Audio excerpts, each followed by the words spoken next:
এই রকম কলার মোচা দেখতে পাবো জীবনও ভাবিনি। So hello everyone, welcome back to my new mini blog. তো আশা করছি তোমরা ভালো আছো। তো আমার শরীরটা একটু মোটামুটি ঠিক আছে। তো বাগানের দিকে গিয়েছিলাম, আমাদের এই যে কলা গাছগুলো অনেকটাই অনেকই নষ্ট হয়ে গেছে। তো এই কলা গাছটা এতটাই উপর দিকটা দিয়ে নষ্টই হয়ে গেছে।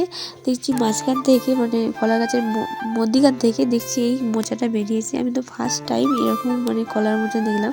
আমি দেখেছি উপর থেকে হয়, এবার মাঝখানে গাছের মধ্যিখান থেকে বেরোচ্ছে। তো যাই হোক, সেটা তো দেখলাম। আর তোমাদেরকে আরও কিছু গাছ দেখায়। এই যে আমাদের দেখতে পাচ্ছ, এটা হচ্ছে লিচু গাছ। আগের ভিডিওতে দেখেছি অনেক ছোটো ছিল, আর অনেকটাই বড় হয়ে গেছে।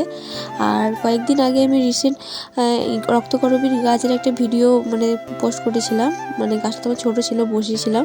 তো গাছটা এখন অনেকটাই বড় হয়ে গেছে, দেখতে পাচ্ছ অনেকটাই বড় হয়ে গেছে। 1 মাস হবে আমি বসেছিলাম। গাছটা 30 টাকা এরকম নিয়েছিল। গাছটা অনেকটাই বড় হয়ে গেছে। তো যাই হোক, আজকের মিনি ব্লগটা এই পর্যন্তই। কেমন হয়েছে অবশ্যই কমেন্ট করে জানিও। দেখা হচ্ছে নেক্সট কোনো ব্লগে। আজকের মতো এখানেই, টাটা, বাই।